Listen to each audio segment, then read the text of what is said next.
ugly, misformed little creature who has no purpose here. You are obsolete, Mr. Wordsworth. You have no function, Mr. Wordsworth. You're an anachronism, like a ghost from another time. I am nothing more than a reminder to you that you cannot destroy truth. You're a bug, Mr. Wordsworth, a crawling insect, an ugly, misformed little creature who has no purpose here, no meaning. I am a human being. I exist. And if I speak one thought out loud, that thought exists, even after I'm shoveled into my grave.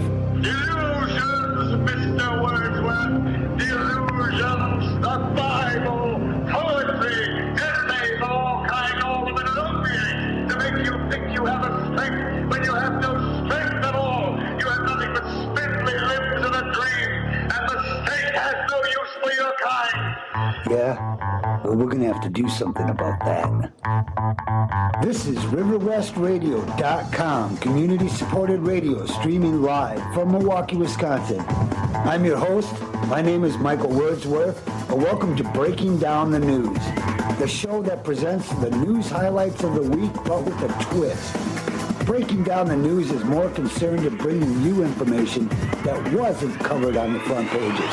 Headlines you don't want to miss, because not listening could be dangerous to your freedom, liberty, and health. And good afternoon. I'm Michael Wordsworth with Wordsworth Listening To. Today's episode is incredibly exciting. We have Dr. Paul Connett for an interview today. It's June 4th, May 2012. Welcome. Today's topic, fluoridation in Milwaukee's water, fluoridation across the country. The case against fluoridation is based on scientific facts, while the only argument supporting fluorosilicic acid being added to our drinking water comes from fanatical propaganda writers and the poor minds that subscribe to this massive lie. The fluoridation issue can be broken down into one simple question, and that question is this. Will we continue to believe that a toxic sedative that attacks every cell and organ in the body is beneficial to teeth? I'm very proud to present our guest on today's show. Dr. Connett supported Alderman Bohl last week when together they confronted the opposition at City Hall. Dr. Paul Connett is a graduate of Cambridge University and holds a PhD in chemistry from Dartmouth College.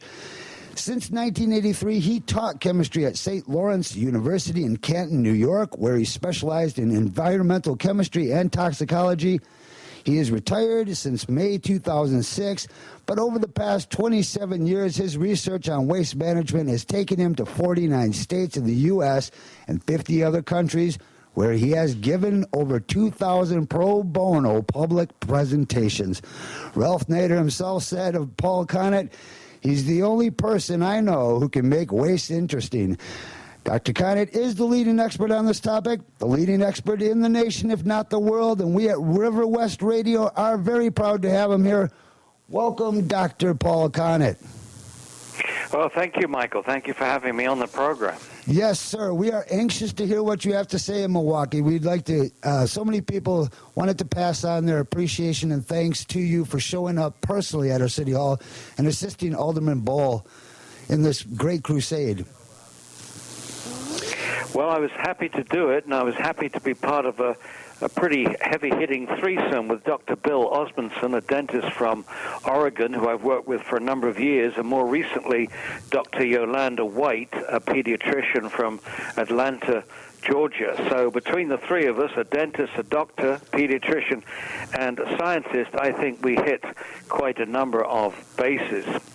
Indeed, the Milwaukee Journal didn't do a very good job of giving you coverage, though. I'm sure you read the article that Alderman Bohl wrote. Very, very good. Yeah, I thought his article was excellent. I thought the coverage of the hearing was pretty good, but I was very disappointed with the editorial, especially describing my evidence as anecdotal. I find it extraordinary that you can do 16 years of research on an issue and publish a book with two other scientists with every single argument backed up with references to the scientific literature, and then have journalists who've, I don't know how long they've studied the issue, but to dismiss my evidence as anecdotal, when a great deal of the information that supports fluoridation, unfortunately, is anecdotal from dentists. it was a bit of a shock and a disappointment. I think that's rather superficial judgment on their part, and it didn't serve the citizens of Milwaukee very well. But other things have been good. I think the TV coverage was fairly good, and as I said, the article was fairly good, and Jim Bowles' leadership in this issue, plus that editorial of his own, was excellent. Well, clearly they were attempting to minimize you and the issue by merely blowing this off as anecdotal. But one thing I thought was interesting was the opinion article written by the Milwaukee Journal that was against Alderman Bowles' position. It had no authorship. I looked all over that page, and I could not find one person to stand behind what they were saying. It was just this collective, we do not accept the current opposition, and we think that it's safe. And they did mention, though, that you showed up with a binder with 2.5 inches thick worth of material, and I thought that, wait, is that supposed to be against him? Because the reason you showed up with that binder was you could. There's that much documented evidence. I'm sure you could have showed up with a 2-foot thick folder. Yeah, I just wish, Michael, that at some point we had a judge and jury on this that would allow full presentations, maybe a day each, from both sides, and an examination of the references they bring to bear, and then make a judgment. But we have no judge and jury in this country on issues like this. I'm afraid all the regulatory agencies on this matter are asleep. The FDA has never regulated fluoride for ingestion, and stand by while over 180 million Americans each day are being given this medicine, which they refuse to regulate. We have the EPA has now spent 6 years and is yet to lower the safe drinking water standard for fluoride, which is currently set at 4 parts per million, even though they paid the National Research Council to review the literature. And the National Research Council, for once a balanced panel, did an excellent job and came back and said the current safe drinking water standard is not protective of health and needs to be lowered, and you need to do a health risk assessment. As I say, 6 years later, they still haven't completed that. And meanwhile, we have the CDC having full reign to run around the country promoting fluoridation, everybody thinking that it's the full big 20,000 people or whatever the number of employees are of this huge federal agency down in Atlanta, Georgia.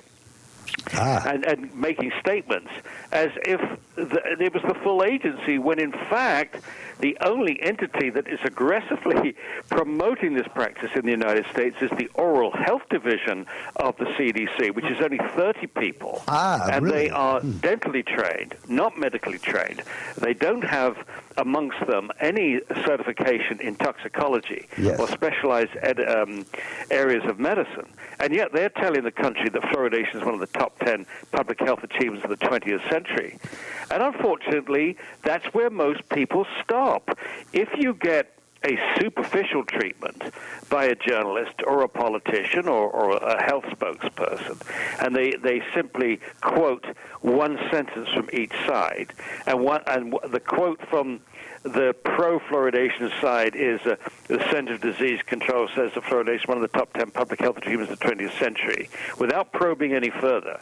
And then the quote from the other side is Congressman this or Mrs. Clutterbuck or Professor this says, one sentence. Right. They think that's good journalism. Of course, it isn't good journalism. They should got to go below the surface. And I've got to admit, I've got to plead guilty here, Michael, because 16 years ago, I was walking around thinking that the people opposed to fluoridation are a bunch of flakes, flat Earth society, crazy people like Dr. Strangelove in that movie. I see. And that there's nothing wrong with fluoridation, and everybody says it's okay, blah, blah, blah, blah. And then my wife one afternoon persuaded me to actually read a few scientific articles, and I was absolutely shocked and, of course, embarrassed that I, as a scientist, had been walking around, thinking that this was perfectly safe, and B, thinking that the people opposed to fluoridation were Looney Tunes. It was very embarrassing. And, you know, one has tried to apologize ever since for those scientists out there long before I came along who fought to get common sense and good science to prevail against very powerful political entities like the U.S. government. But, sir, this issue. What was it that made you? Many people, I mean, very few people have your background in toxicology, but other dentists, other doctors surely have looked into this issue. What was it that made you not turn tail and run? How did you find the courage to face this horrible lie and take action? Well, first of all, of course, I was apprehensive, because I knew enough to realize that if I came out against fluoridation, I would be stigmatized. Indeed. I would be immediately perceived as being Looney Tunes myself. And so I wasn't anxious to do it. But when I started reading the literature, I must say that what I thought had happened with nothing to back it up. But what I thought had happened is that those poor, crazy anti-fluoridation people had confused the element fluorine with the compound fluoride. Now, when elements combine, they form compounds. Now, in the case of fluorine, you're dealing with the most reactive, the most aggressive element in the periodic table. And if someone was putting that in the water, it would be ridiculous. But fluoride, I thought, well, that's the equivalent to sodium chloride. Compare that with chlorine. Everybody knows that chlorine is a very reactive gas, a very poisonous gas, used in World War I to actually kill people. Well, now, on the one hand, you've got chlorine, the nasty, aggressive element, and on the other hand, when it combines with another element to form a compound, that compound is pretty benign, i.e. sodium chloride, common salt. I see. Yes, sodium chloride. But the thing with the fluoride is that whilst it is unreactive chemically, it is extremely active biologically. Indeed. And that's when I got alarmed. When I saw the biochemistry of fluoride, when I saw that fluoride inhibited enzymes, when I saw that fluoride interfered with G proteins, which are very important in getting messages across membrane, when I saw that it interacted with all the metal ions that we need to do good things in the body, when I saw it was interfering with hydrogen bonds, which are at the heart of the functioning of biochemistry, I became alarmed. And in fact, you know, there's an interesting bit of history here. Wisconsin was one of the early battlegrounds for fluoridation. Really? In the 50s. Yes, you had two very aggressive dentists. One was a guy called Frisch, who went around to each community of Wisconsin pushing fluoridation. And you had Frank Bull, who was the dental director of Wisconsin at the time, and he was also equally aggressive pushing fluoridation and was one of the people that twisted the arm of the U.S. Public Health Service to endorse fluoridation in 1950. Well, now which is a peculiar thing to do since none of the trials have been completed, but that's another story. But who's so here you have these aggressive dentists and regulators pushing fluoridation in Wisconsin. The first opponents were biochemists at the University of Wisconsin in Madison. They were opposed to fluoridation because they knew that fluoride was being used in biochemical experiments at that time to inhibit enzymes. And they felt it was crazy, like I do now, to introduce this stuff into the human body. Indeed. And I should say this, speaking from a biochemical point of view, fluoridation is sheer lunacy. It just doesn't make sense. First of all, there's not one single biological or biochemical process in the human body that needs fluoride. Not one. Digest that for a moment. There's not one process in the body that needs fluoride to function. Okay, where we can function completely well without fluoride. You can have perfectly good teeth without fluoride.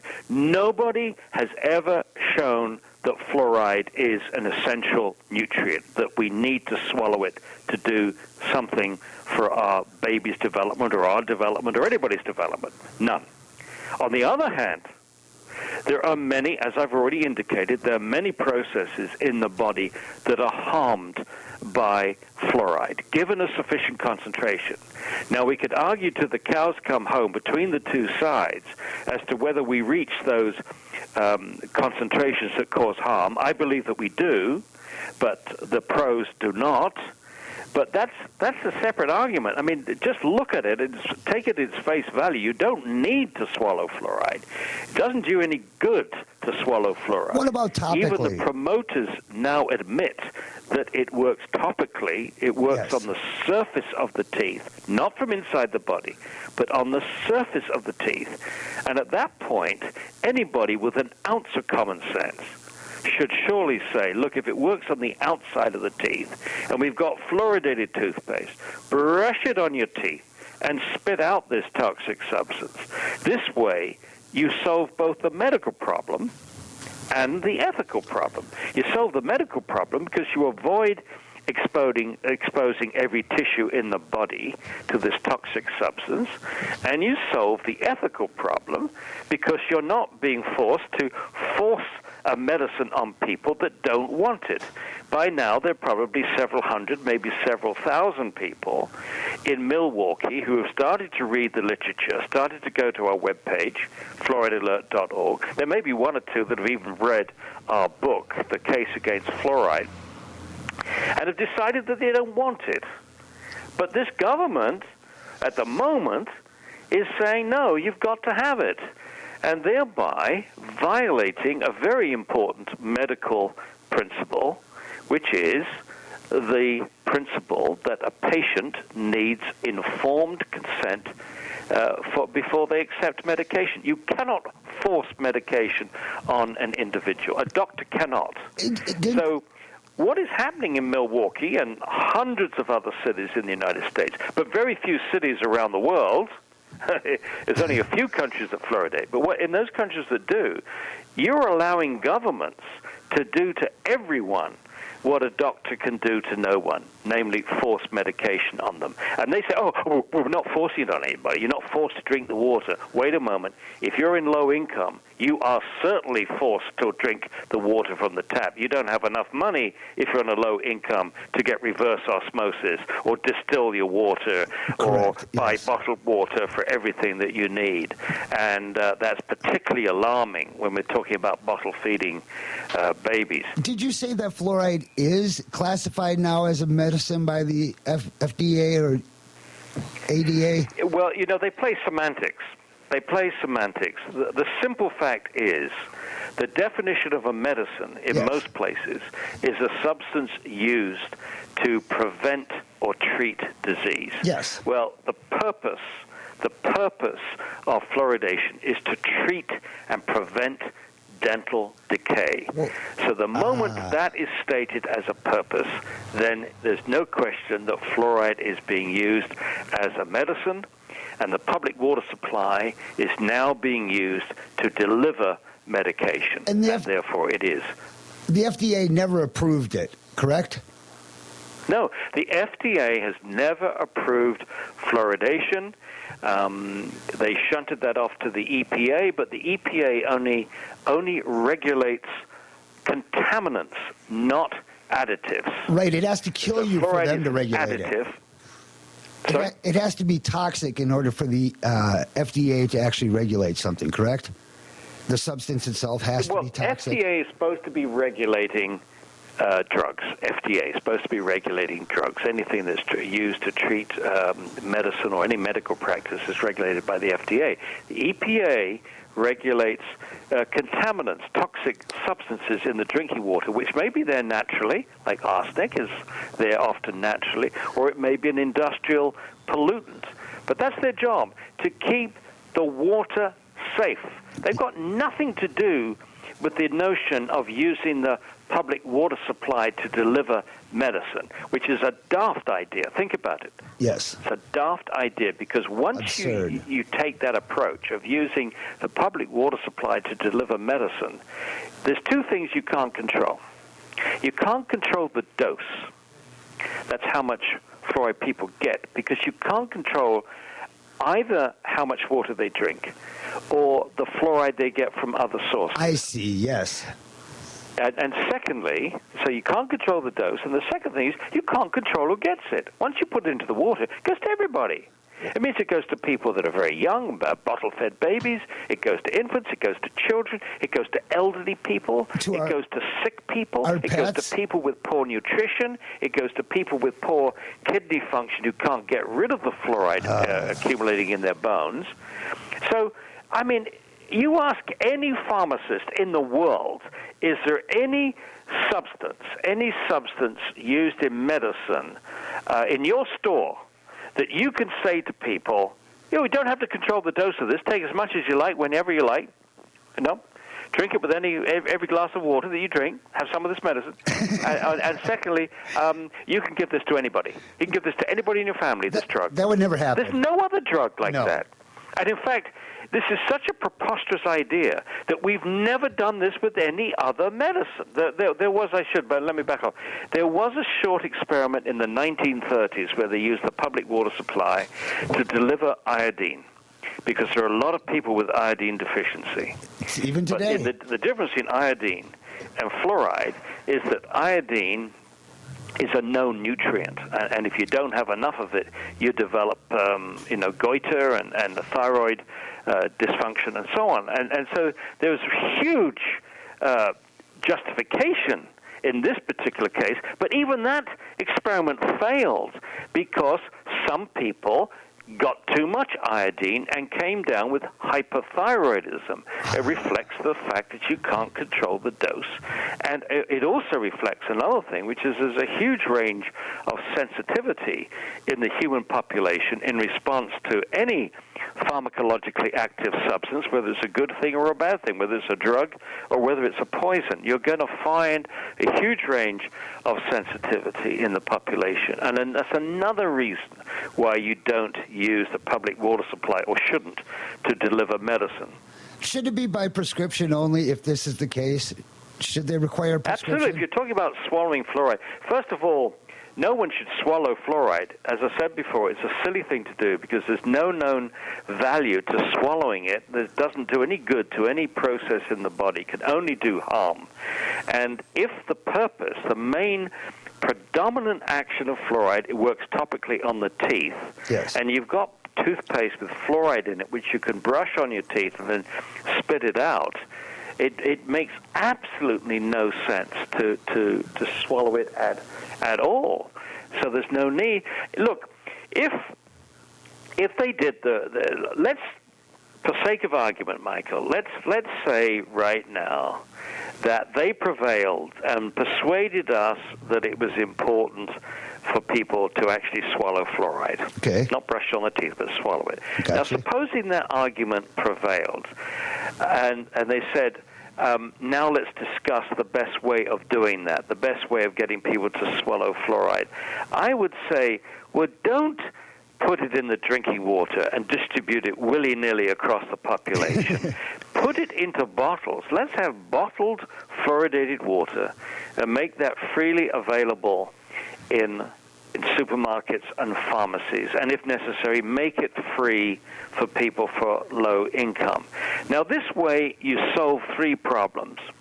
One, you can use pharmaceutical-grade fluoride if you're dealing with a much smaller quantity of fluoride that's needed, because 99% of the tap water doesn't go anywhere near anybody's teeth. It goes down the drain, washing cars and flushing the toilet, bathing and so on. Yes, yes. So 99% is wasted. But if you used, and you wouldn't be able to use pharmaceutical grade for fluoridating the general water supply, but you could use pharmaceutical grade if you were making up bottled water, which is what is actually happening. That is available. Yes. But secondly, you could also control the dose, because you could make it very, very clear. Only drink 1 liter or 1 bottle of this a day, and all the rest of the water that you drink and cook with and bathe with get from the tap, so you can control the dose. Right. Or you have a good shot at controlling the dose. And thirdly, you're not forcing it on people that don't want it. So if someone doesn't want to swallow fluoride, go and get it. You don't have to buy or get that bottled water from the supermarket. You know, it's incredible.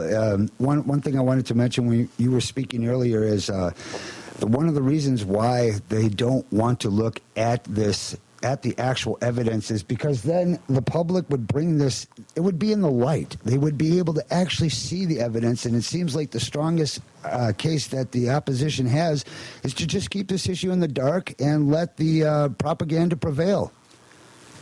Yep. They've had two strategies for many, many years now. One is to win the argument with authority. And this comes through mostly with endorsements. They will give you a long list, about 100 organizations that endorse fluoridation, big ones and small ones and so on. And you're meant to be really impressed with these endorsements. I mean, if all these organizations, the World Health Organization, the CDC, et cetera, well, right. if they endorse fluoridation, who am I to disagree with it? So that's one strategy. And the second strategy is to absolutely ridicule opponents using the movie Dr. Strangelove, etc., to make us look like Looney Tunes. And that ridicule serves two purposes. One, it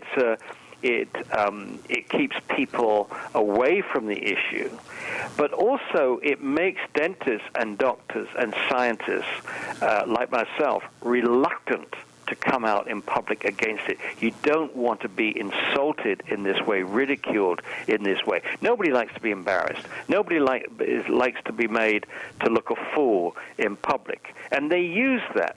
So these two strategies, then, are to keep the run-of-the-mill dentists and doctors and scientists away from the literature.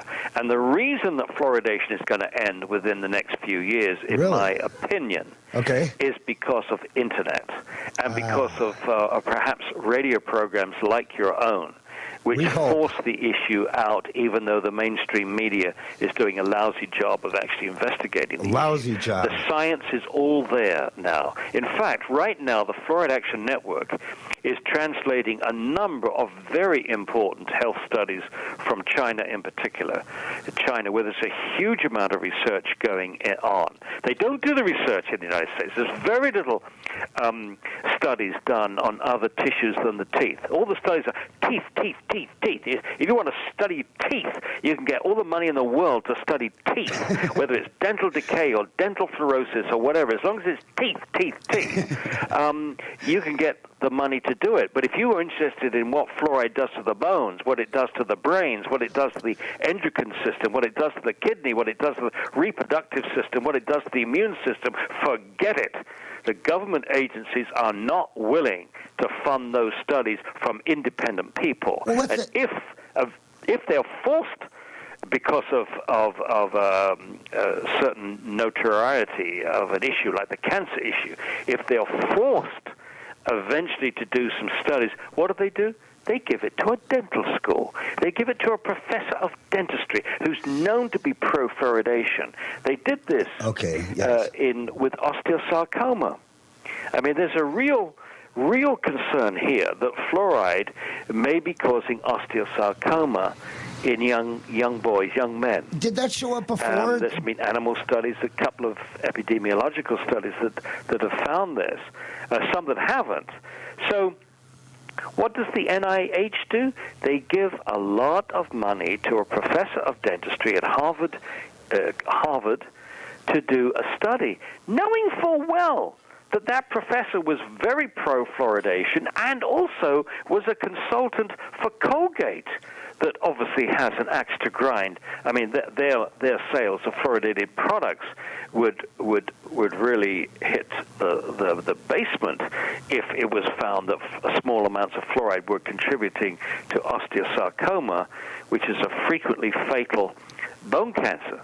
Do you know? So, to add one layer of bizarreness to bizarreness, we have the fact that fluoridation may actually be killing a few young men in the United States each year, and yet the research was given over to a dental school. Killing a few young...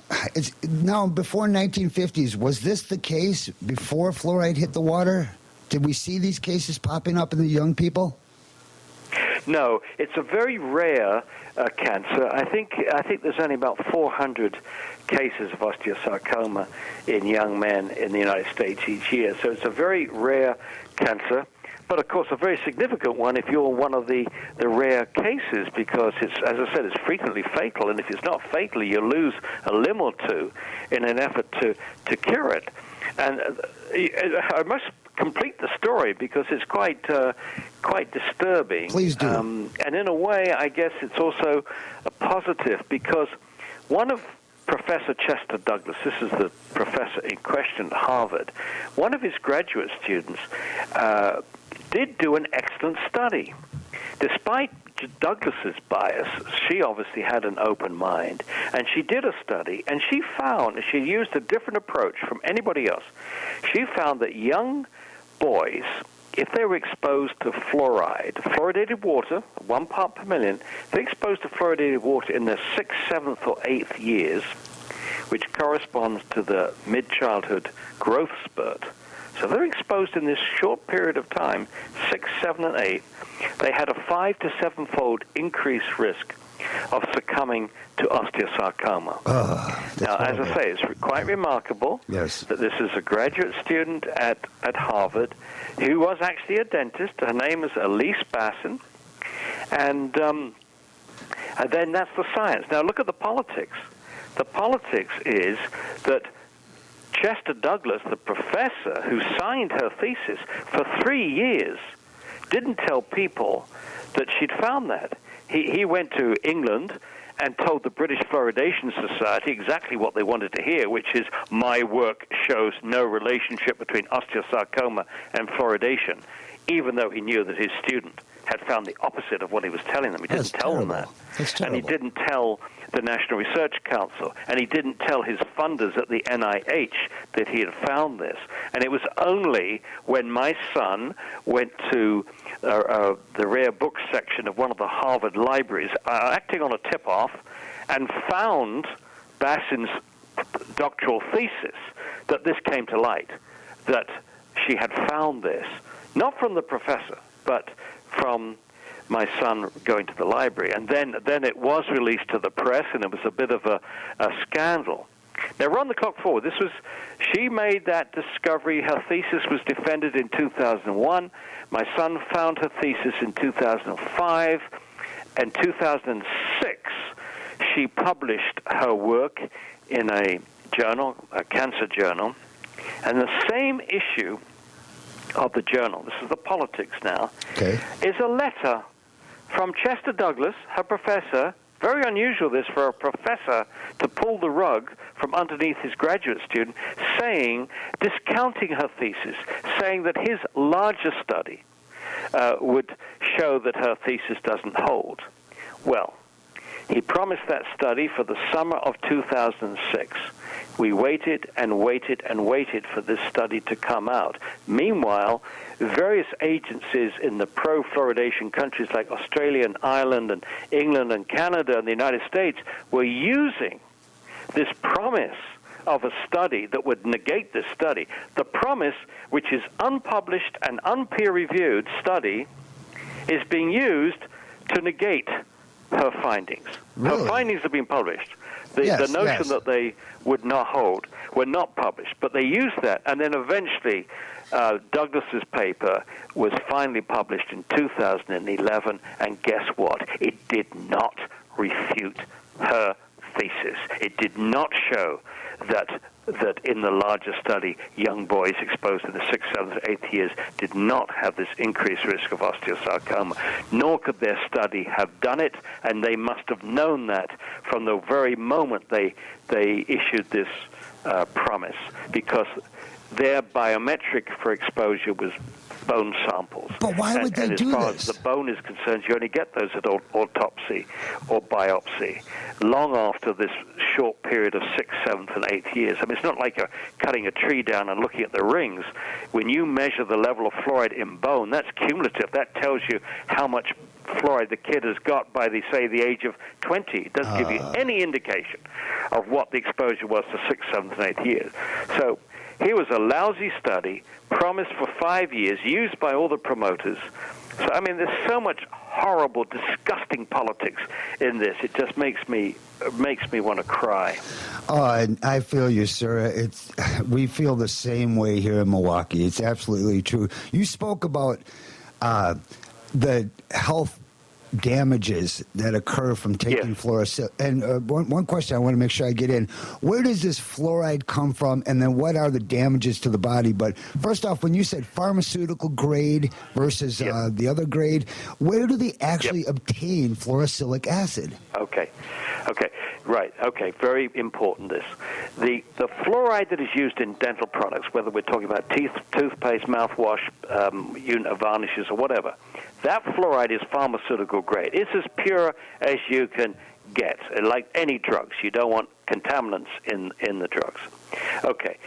The fluoride that they use in the drinking water is derived largely from the wet scrubbing system of the phosphate fertilizer industry. The wet scrubbing system is to collect the pollutants that would otherwise damage the environment, which they did for many, many years. But we can drink them. It's okay to drink them, right? You just can't throw them in the lake, but we can drink them. It's worse than that, Michael. It's worse than that. They can't dump this crap into the sea by international law. Right. It's far too concentrated to dump locally, but if someone buys it from them, it stops being classified as a hazardous waste. It becomes a product. And it's on this basis that they are adding a known industrial waste product, a contaminated waste product, into the drinking water. And let me tell you something which is absolutely precise and very clear-cut. One of the contaminants which shows up in the analysis of the bulk materials is nearly always arsenic. Arsenic. Now think of that for a moment. We are adding a substance to the drinking water which is known to contain arsenic. Arsenic is a known human carcinogen. Yes. There is no safe level for a human carcinogen, according to the U.S. EPA, which means any exposure of the U.S. population to arsenic will increase the cancer risk, cancer rates. Because it's bioaccumulative. You can't even argue about it. I mean, it's a known carcinogen. You're adding a known carcinogen, and you don't have to, but we are. We're adding a known human carcinogen to the water supply, which will inevitably increase cancer rates in the United States. We can argue about how big or how small, but it's a ridiculous thing to do if what you're trying to accomplish is a small reduction in tooth decay, if that. What about radioactive isotopes? I heard down in Texas that they found them. Yep, that's another scary thing. The phosphate rock, which is the source of this process, this phosphate rock is treated with sulfuric acid to produce phosphoric acid, soluble phosphate, which is then used in fertilizer. The rock that is mined for phosphate in Florida is also mined for uranium. So one of the other contaminants in there, as well, several contaminants, is going to be the breakdown products of radioactive uranium. Again, trace amounts, and they will argue that by the time you've done dilution, it won't hurt you. But to me, that's not the point. You don't have to do this. It's a huge violation of the precautionary principle to knowingly put industrial waste chemicals into the drinking water. It's the same for pesticides as well, though. We can't throw them away, but we can put them on our lawn and then let the rainwater wash them off into our rivers and streams, though, right? Yeah, that's the way they do it. Business as usual. You know, one of the discredited environmental policies going back a number of years is the answer to pollution is dilution. But people realize that was not a viable way to treat pollution because Mother Nature, bless her, reconcentrates. After you've diluted, it reconcentrates. And that's the problem with the emissions from incinerators, where I got in 27 years ago. The shock was that dioxins, even though you can dilute them coming out of the stack of an incinerator, nature is there with fish and grazing animals to reconcentrate in dramatic form. that pollutant. So the answer to pollution is not dilution, and the answer to a hazardous waste product is not to put it in the drinking water and not to flush it back into the environment, which is inevitably what's going to happen. There's that bioaccumulative effect where the plants are eaten by the animals, and the bigger animals eat the small animals, and eventually, you're saying by the time you get it, it's really concentrated. Is that what you're saying? Well, in this case, the dioxins are slightly different because they concentrate in the fat, and there's a very clear magnification as you go up the aquatic food chain or the terrestrial food chain with one animal, if the material is not easily metabolized, not easily got rid of, then it's going to get more and more concentrated up the food chain. Now, in the case of fluoride, it concentrates largely in the bone. Okay. And our concern here, in terms of the human diet, is any food that has bone in it, like mechanically deboned meat. You can't see it, but when you mechanically debone meat, little chips of bone, which you can't see, which will be in the final product. So things like chicken patties, hamburgers, chicken broth, etc., made from these products have fairly high levels of fluoride in, and fish have high levels of fluoride in their shells and bones and so on. And so that's of concern there. That's where the food chain gets us. But in terms of the human being itself, when you're very young, about 90% of the fluoride in babies accumulates in the bones because the kidneys are not working properly, not getting rid of enough. In children, about 50% accumulate. In adults, about 10%, we think, is concentrated in the bones. And then as the adults get old, their kidney function tends to break down, and they start to accumulate more fluoride. And that's of concern. When you know that, let's say on average, 50% of the fluoride that you take in each day goes to your bone, we have a huge amount of experimental data in countries like Mexico, Iran, India, and China, particularly India, where fluoride has literally damaged the bones of millions of people. We have a condition called skeletal fluorosis.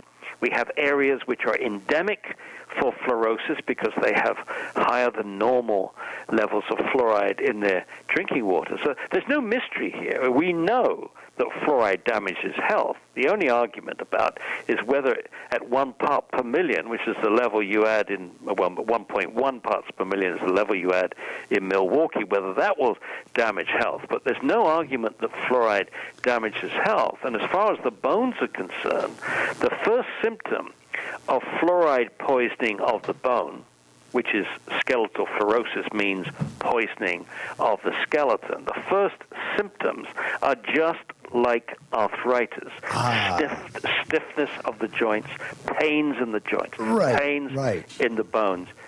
And there are millions of Americans that have some form of arthritis. It's something like 1 in 3. What about young people?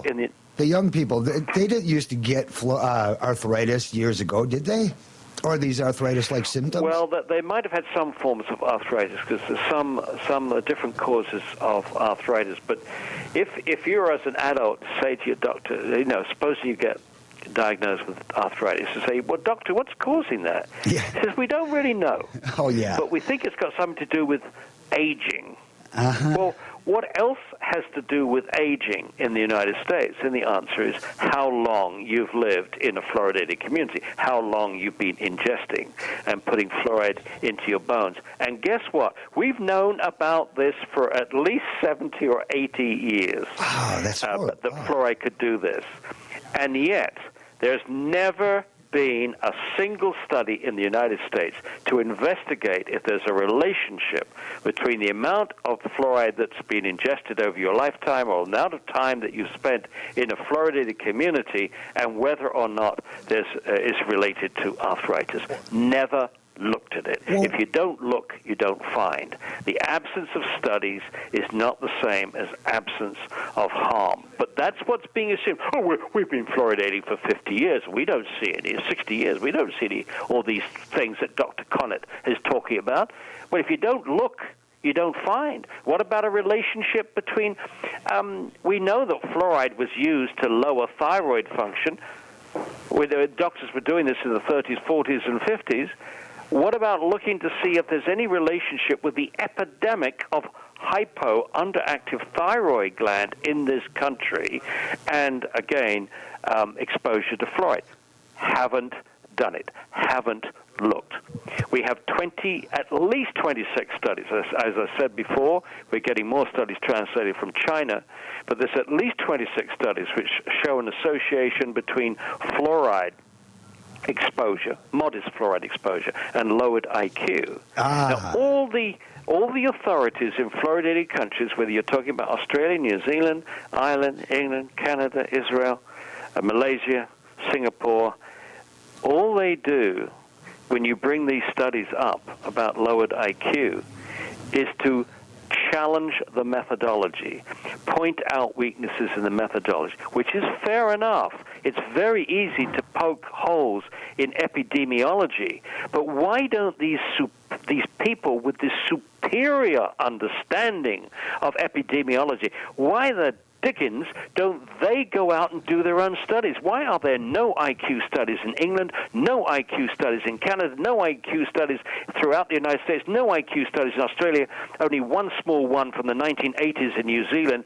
Why are they not attempting to reproduce these studies which have caused harm? And the answer is simple. It's politics.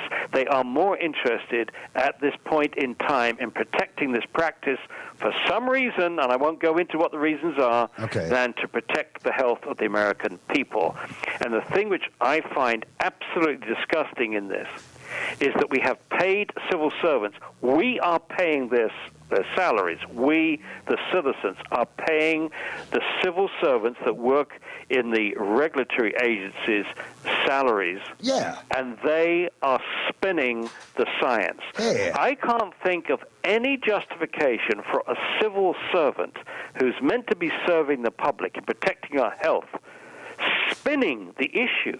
Why do they go before the public and only give them one side of this issue? Why don't they at least tell them that there are these studies out there and they're not conclusive, but that you should be aware of it? Why aren't it's unbelievable to me. Like, you have the chief dental officer of Wisconsin testified before Jim Bowles, that council, the subcommittee hearing last week.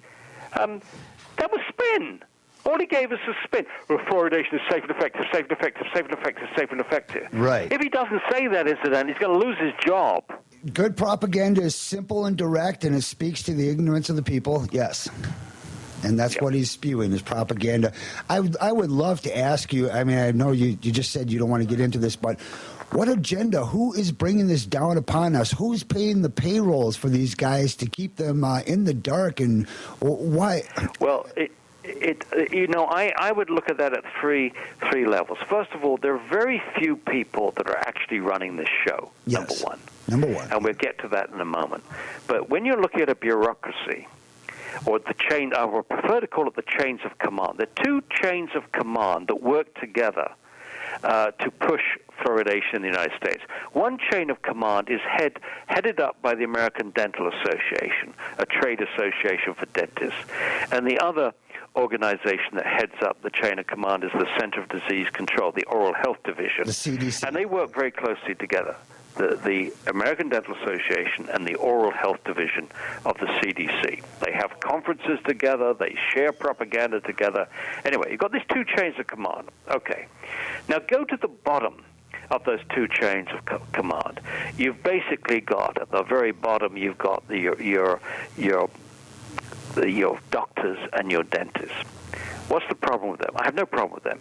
Okay. Many of them are true believers in fluoridation because essentially it's the only thing that they were taught at dental school, that fluoridation was the best thing since sliced bread at dental school and medical school. And now that they've graduated from those entities, they don't have time, like I do as a retired professor, to read all the literature.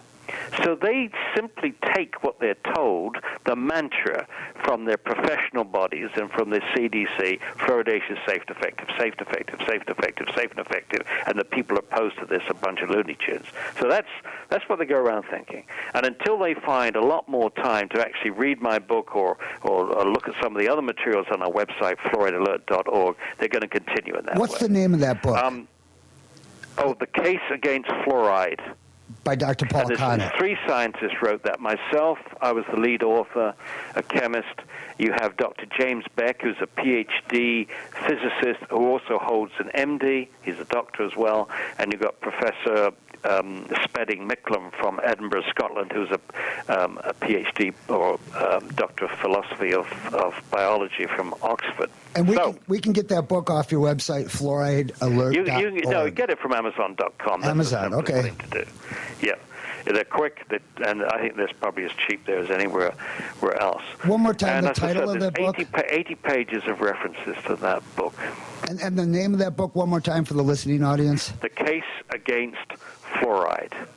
Okay, write that down. If people want to inform themselves, the quicker way of doing it, I mean, the book is there for backup. The book is basically the book is for citizens to let them know you go out and oppose fluoridation because it's a stupid thing to do. But please, with this book in hand, you're never going to be embarrassed, because there's solid science behind that opposition. You may want to oppose it simply because you don't believe the government has the right to force medication on people through the public water supply. And that's a very solid argument right there. But if you want to feel that you're on secure grounds, you have that book. And you also have the knowledge that after 19 months, the promoters of fluoridation have not come up with a scientific response to the book. They're doing what they always do, which is to ignore us. Ignore. Cowards. Refuse to debate. Refuse to answer our questions in writing. And refuse, in this case, to come back with a scientific analysis. They can answer their own questions. They simply can't answer our questions. Okay, let's go back to those chains of command. Please. So we got the doctors and dentists at the bottom of the chain here, who, in the case of the dentists, are true believers. It's something they're very proud of, fluoridation. Okay, it's their contribution to public health, et cetera, et cetera, et cetera. And then you have the middle level. You have the middle-level bureaucrats. And what a bureaucrat learns very quickly in our regulatory agencies is you don't challenge policy. You don't challenge policy if you're interested in promotion or keeping your job, because the moment you challenge policy, you're seen as a troublemaker. Your job is not to question policy. Your job is to enact it, to promote it. Do you get your license pulled if you challenge them? Well, some dentists have suffered nasty reprisals.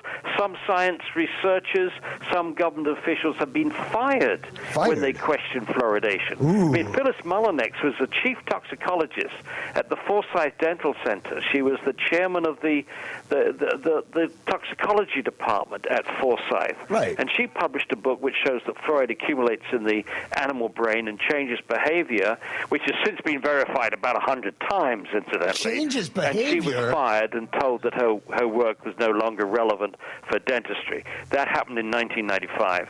And then you've got a fellow at the EPA Water Division, Dr. William Marcus. He questioned the peer review process, which downgraded some of the cancer results in an animal study, and he was fired. He was later reinstated for false dismissal and with back pay. But it shows you, and many dentists and some doctors say that they agree with us in private, but are too frightened to come out in public because they're frightened of the peer pressure that's going to be exerted on them, possibility of licensing. In Canada, it is very clear. The College of Dental Surgeons made it very clear. The Royal College of Dental Surgeons, in cross-examination, said if a dentist spoke out against fluoridation and a member of the public complained about that, they would be up on disciplinary hearings. So there's no question that if you're a dentist, you're expected to promote this practice, and if you don't, you're suspect. In fact, The American Dental Association put that into writing in 1979. They said, and I'm quoting almost word for word here, dentists need not be familiar with the scientific literature on fluoridation to be effective proponents. And if they fail to promote fluoridation, it is overt neglect of professional responsibility. That's almost word for word. So here, it's a very strange definition of professionalism. That you don't need to be on top of the science to be an effective participant in the promotion of propaganda machinery. And if you don't do it, you're not living up to your obligations as a professional. So this is very Alice in Wonderland. Yeah. Oh, I mean, we went down the rabbit hole just recently. This is institutionalized quackery, then. Yep. Well, at the top now, this is a long way around, Michael, to answer your question. So what's the motivation at the top? The people in the middle want to hang on to their jobs. Right. Okay, that's simple. They want to go. The people at the top, I think, and this is the conjecture now. This is conjecture. Take it or leave it. Personally, I believe that they have promoted this for so long. They have waxed so eloquently on its behalf for so long that I think they now believe that if they admit that they were wrong, they're going to lose credibility. Oh, yeah. And that translates into losing the public's trust. And that translates into threatening other public health practices. So what you might be seeing here is one of the situation as old as the hills. The end justifies the means. You have a good end. You want to protect your credibility. You want to protect all your programs designed to help public health.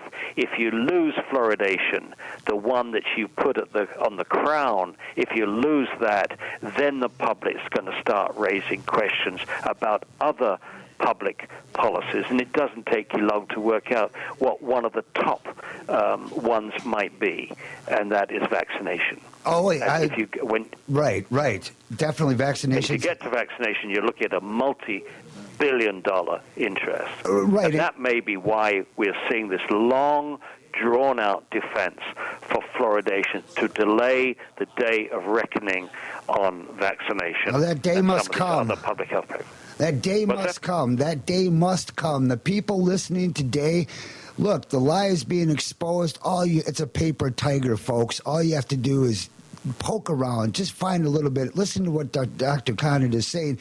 We can bring this thing down. We can change it. And if it disrupts this status quo, so what? Obviously, they are not protecting our best interest as the public, but we as the public, we can't rely on the leaders. As followers, we must take this upon ourselves to say, no, we're going to listen to what true experts like Dr. Conant are saying, and we're going to stop this practice. Let it fall. Let it all fall.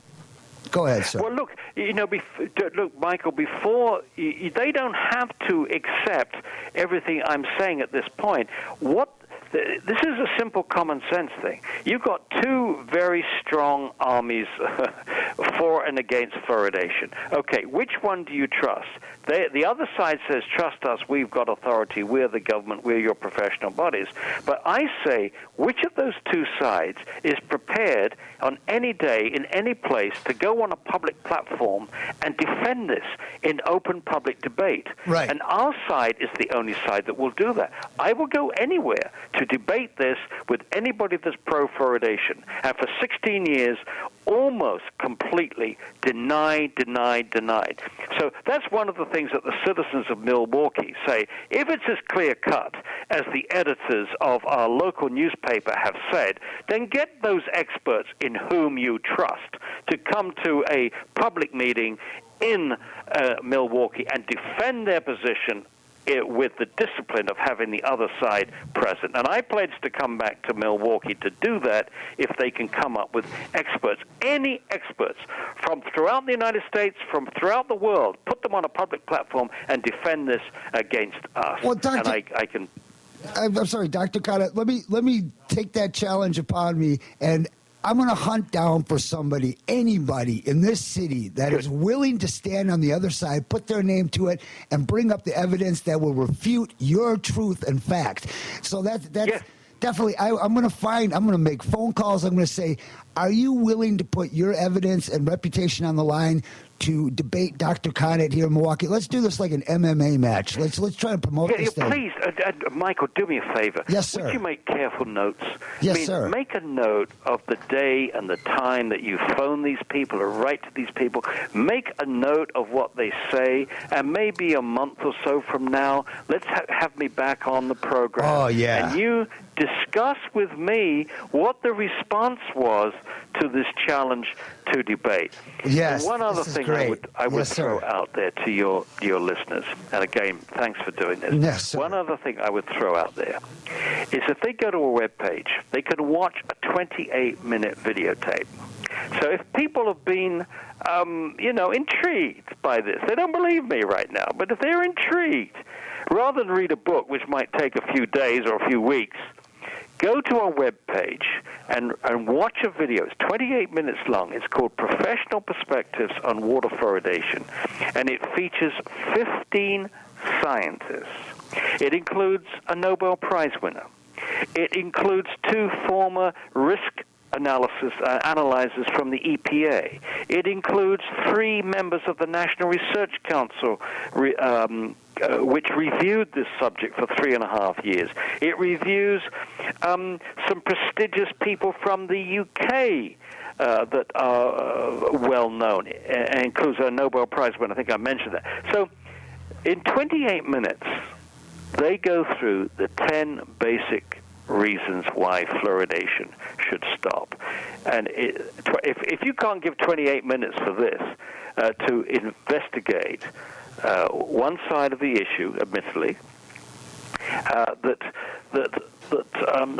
in 28 minutes.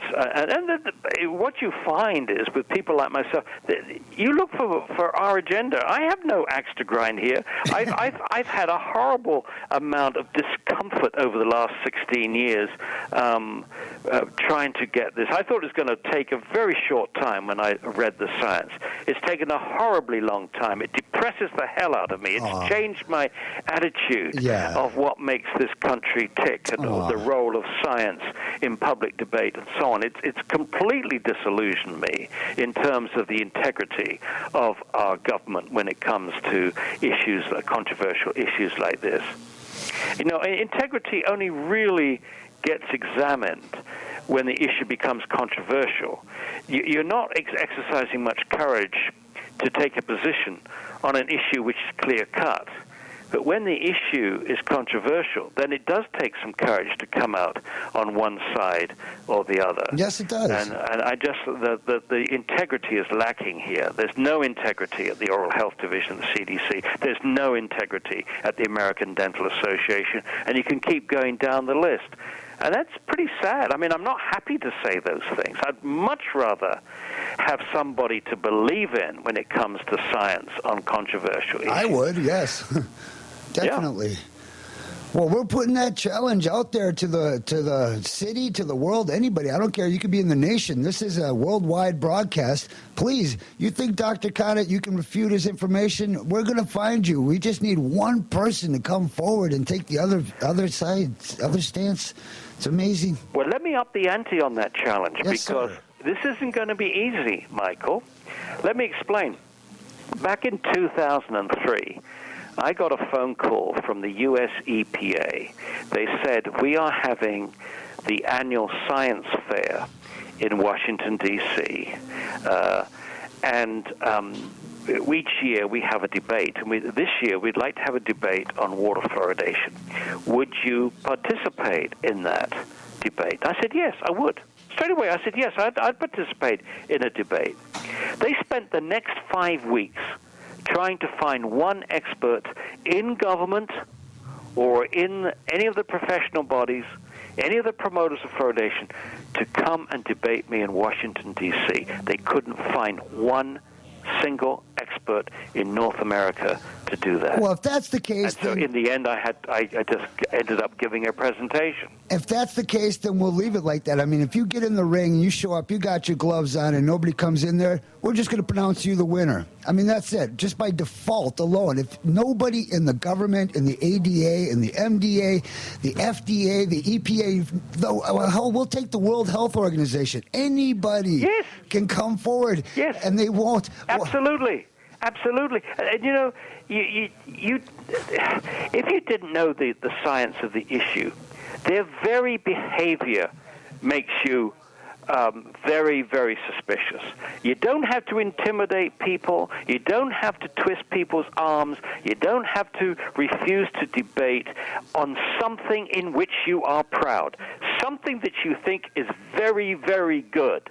And something in which you feel the opposition is extremely weak, you would grab the opportunity to debate. I mean, I would. I would too. If I was very, very proud of a particular practice and I saw it being challenged, I would be the first to run out there and say, "I'll debate you. Come on, give me your best arguments." But the fact that they won't do that should make everybody suspicious. It should make the counselors suspicious. Yes. I did actually issue this challenge at the press conference we had in the Rotunda on the morning, and in the evening I issued the challenge again. Anybody that I said, you're going to hear these people, they're going to come through with enormous amount of confidence in this practice, ask them to come back and debate me. Asked if anyone, no, there was nobody. Nobody came up to me after that meeting, "I'll debate you. Tell me the place and time." No. You know, just as if I never issued that challenge at all. But good yeah. luck. Try, and let's talk about it. I can't believe, I mean, really, if people are listening, just knowing this alone, that nobody will show up and debate this, it should make you feel suspicious about this. It should make you really question. But we know the reason why people don't want to question this issue, I think the majority of them, once you uncover this lie, there's a whole slew of other lies that just come tumbling down afterwards, don't they? I think that's the problem. I think that's it. When you prop up one bad thing with another, and this is what brings down politicians is not the scandal. If you go back to the recent scandals, it's very seldom that the act itself was sufficient to topple the career, say, of Nixon and Watergate. What toppled Nixon is he lied about it.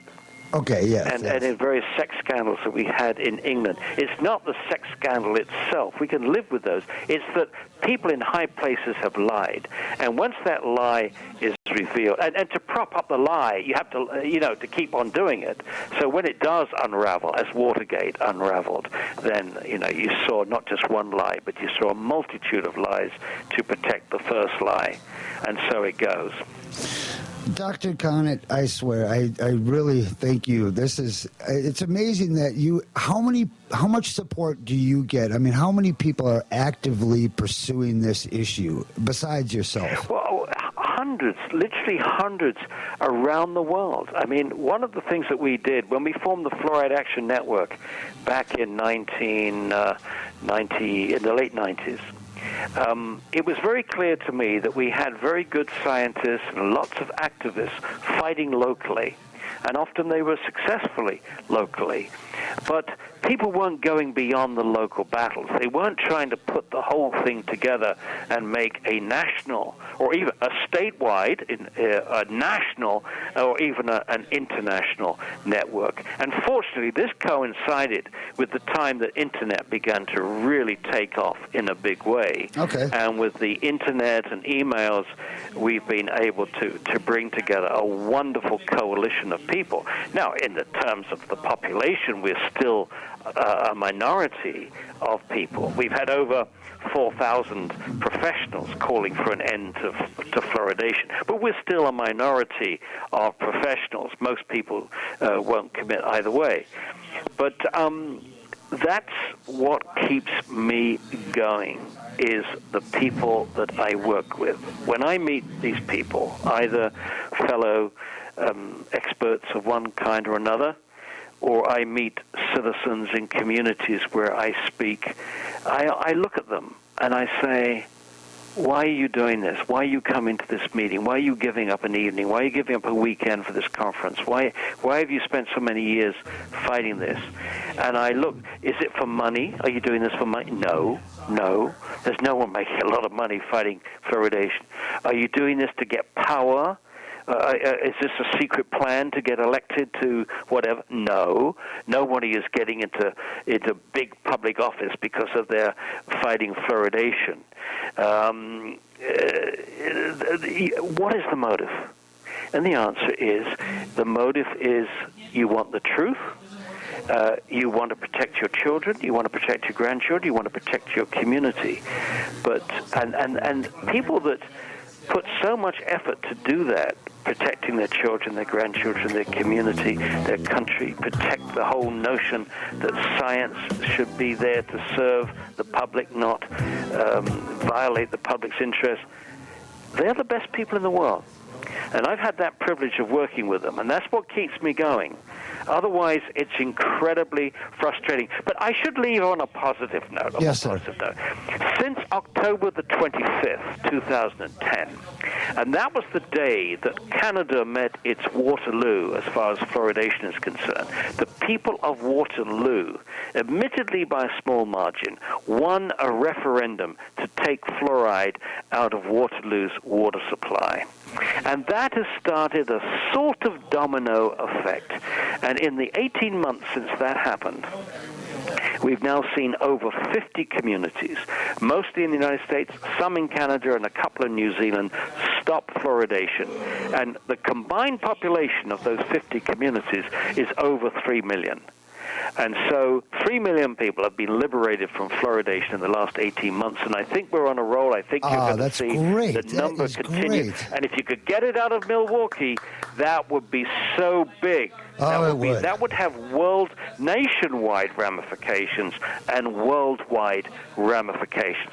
I can tell you this, if Milwaukee was to do this, within a few seconds, people in Australia, New Zealand, in England, in Ireland, in Israel, throughout Canada, throughout the United States, would be celebrating, would be jumping up and down, and it would be magnificent, and it would be really important for us, very important. And I can't tell you how proud I am of your your alderman, Jim Bowl. I mean, we are too. He didn't just fire off from the cuff here. No. He spent 2 years researching this issue before he introduced that legislation.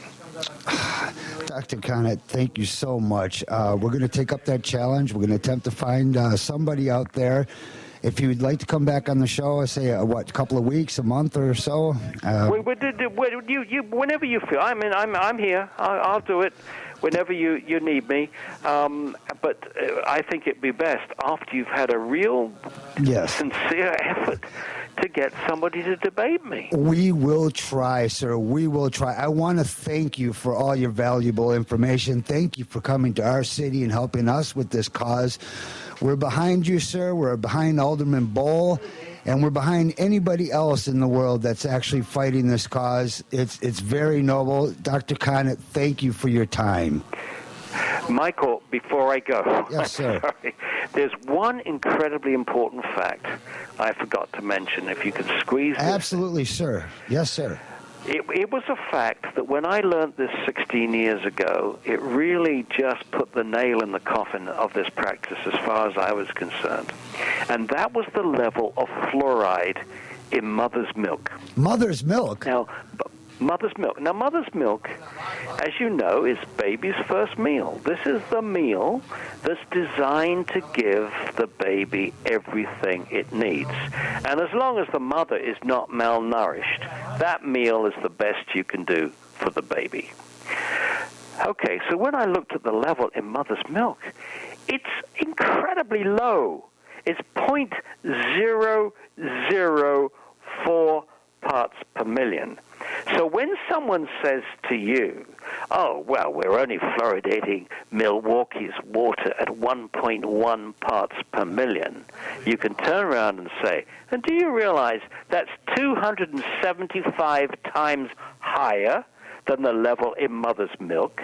Do you realize that a mother or a father that bottle feeds their baby in Milwaukee is giving that baby 275 times more fluoride than nature intended. No. 1 part per million is not small when it comes to fluoride. Sir, that is a great point. That is a great point. I hope everyone heard that out there. And if you lower it to 0.7, which to me is a pathetic compromise. I mean, that's no solution at all. But supposing you lowered it to 0.7, it would still be 175 times higher than the level in mother's milk. In mother's milk, is there nothing sacred anymore? It's reckless. It's reckless. I mean, when I saw that, I said, hey, who knows more about what the baby needs? The American Dental Association or Mother Nature or God or evolution? However you see this development of the constituents of mother's milk. That is... Listen, folks, if you don't care about yourselves, care about your children, care about your pets, the pets are drinking the water too. They get kidney problems. They get the same sort of IQ reduction, the calcification of the brain, the pineal gland, correct, Dr. And the same kind of bone damage. And the bone damage. Look at dogs with arthritis. Dogs with arthritis. You know, look, I feed our pets always drink mineral water. We purify our water. That's fact. I wanted to mention that it's one of the quickest ways people can go out there. Get a reverse osmosis system. That'll do it, won't it, Doctor? RO? Yeah, does that work?